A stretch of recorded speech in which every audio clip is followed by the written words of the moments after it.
Hello everyone and welcome back to the Blackfoot Book Club and the third volume of my Liverpool Football Club, the Retro Series.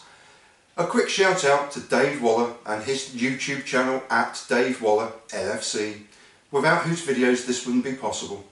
And just to confirm again, I'm not a public speaker, I'm not a public reader aloud of books or of words. I'm just trying to get some traction and some sales and some traffic towards a self-published book of May of 2023 that I'm immensely proud of, entitled Chasing the Impossible and a Sword of Damocles.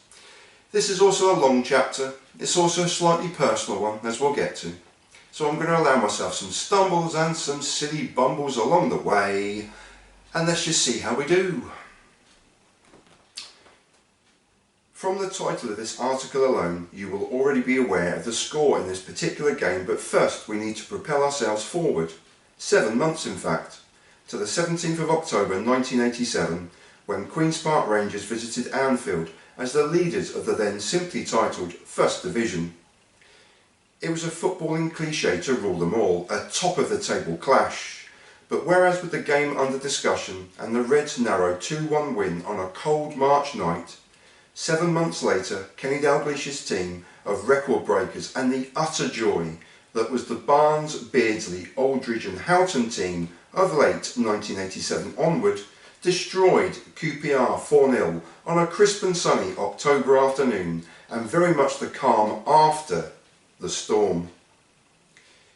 As will live long in infamy, the BBC weatherman of the day, Michael Fish, laughed off suggestions that the UK was going to be hit by the hurricane that did indeed rip through the southern counties of the UK on the 16th of October 1987, leaving destruction and infrastructure problems in its gale force wake. As memory serves, the hurricane mainly affected the southernmost counties only, so there was no disruption as far north as Liverpool, and as bad luck would have it, that city was my very destination for the second time in a fortnight, and what should have been my second visit to the hallowed grounds of Anfield in my entire 15 years of earthly life. Then a hurricane landed, a hurricane that was actually laughed and scoffed at on live national television. My boyhood plans were scuppered, and I missed the incredible 4-0 demolition of QPR that would springboard this amazing, progressive, attacking and thrilling team to equalling the record of Brian Clough's Nottingham Forest and going 29 matches unbeaten in the league and wrapping up the championship at a canter.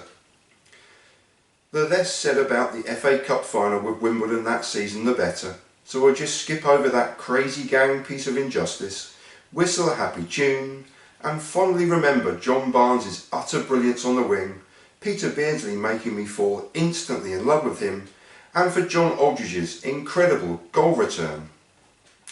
I awoke on that fateful morning of the 17th of October 1987, and the night very much after the storm, to see walls collapsed and the debris of fallen trees littering the road with utterly disbelieving eyes.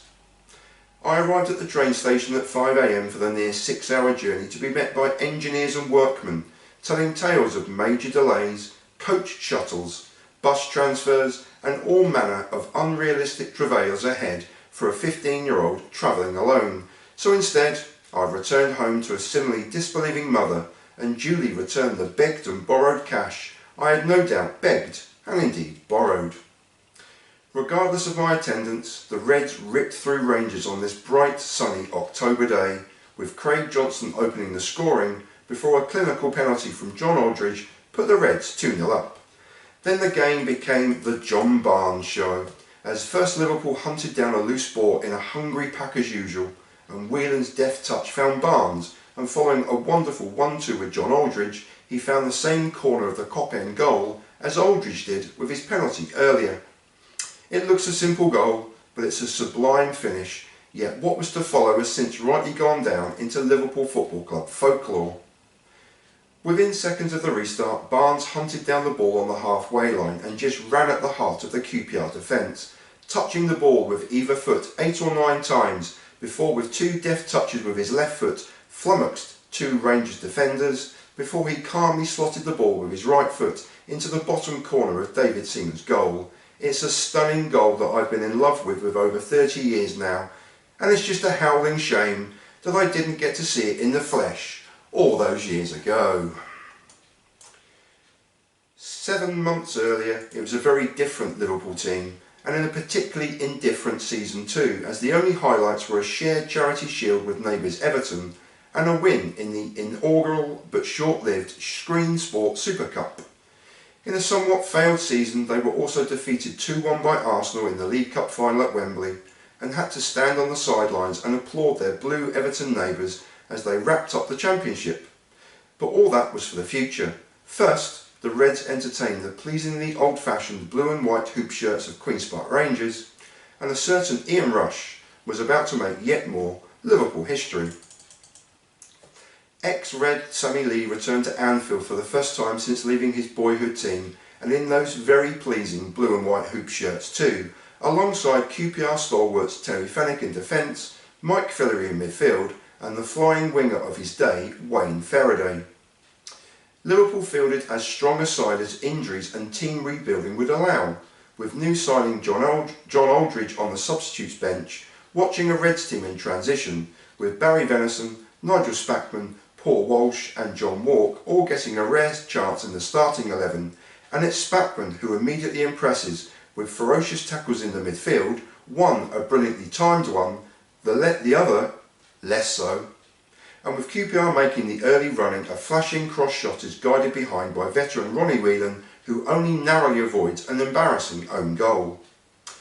Liverpool do not settle into the game at all, and it's Rangers who are on top, thoroughly dominating the early going, and Wayne Faraday unleashes a ferocious shot that forces Bruce Grobbelaar into a spectacular flying save before the visitors take a deserved early lead.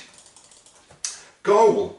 Liverpool 0, QPR 1. Faraday 18 minutes.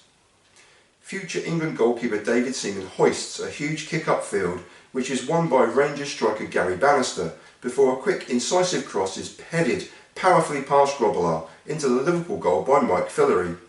The nature of the pinpoint cross and powerful header into the corner is not lost on even the partisan Reds in the crowd, who warmly applaud the goal, and QPR have a thoroughly deserved lead. A lead they would only hold for 60 seconds. Goal! Liverpool 1, QPR 1. Rush, 19 minutes. The Reds' first meaningful attack of the game sees a sweeping move stretching the entire field, from Lawrenson in defence to Craig Johnson in midfield, whose layoff to Barry Venison sees the right back marauding forward. His run forward passes the halfway line before his sweeping cross is met on the volley by Ian Rush, whose somewhat scuffed shot deceives a flat-footed Seaman in the QPR goal, and Tosh has his 200th league goal for the Reds. The sweeping move is a thing of beauty, the finish less so. Seaman really should have saved it quite easily, but it's 1-1 and Liverpool are finally into the game. With the Kop now in full voice, with their staple shouts of attack, attack, attack, attack, attack, and we're gonna win the league. The Reds pour forward now, they've settled into the game, and Jan Molby, Rush and Paul Walsh all buzz around threatening the Rangers goal, before a brilliant 1-2 between Walsh and Ronnie Whelan sees the Irishman Whelan clipping the post with a wonderful drive that left Seaman with no chance.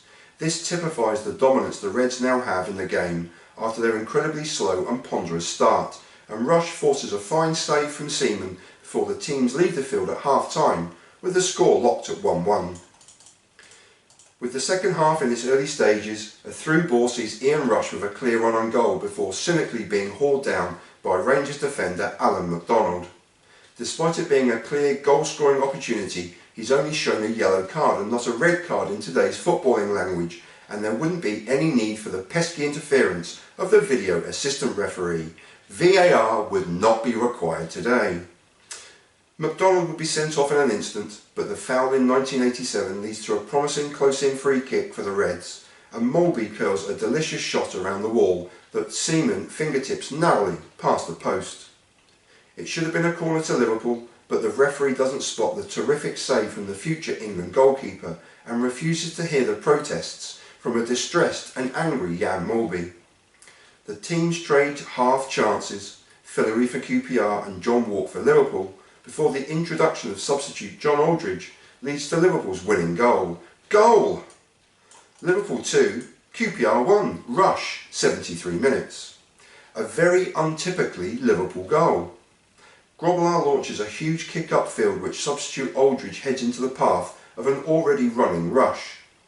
His cross shot across Seaman is good and accurately into the corner, but the goalkeeper gets a hand to the ball and again he should have done much better. With time ticking down to the final whistle, Jan Molby brilliantly skips past the defender before unleashing a wonderful drive that shaves the outside of the post, but this is immaterial now as the game ends in favour of the Reds and a vital win in their, albeit in vain, chase of their city rivals for the destination of the League Championship Trophy. And adjusting my glasses for the fourth time, that was the third volume of my Liverpool Football Club, the Retro Series. I do sincerely thank you for watching.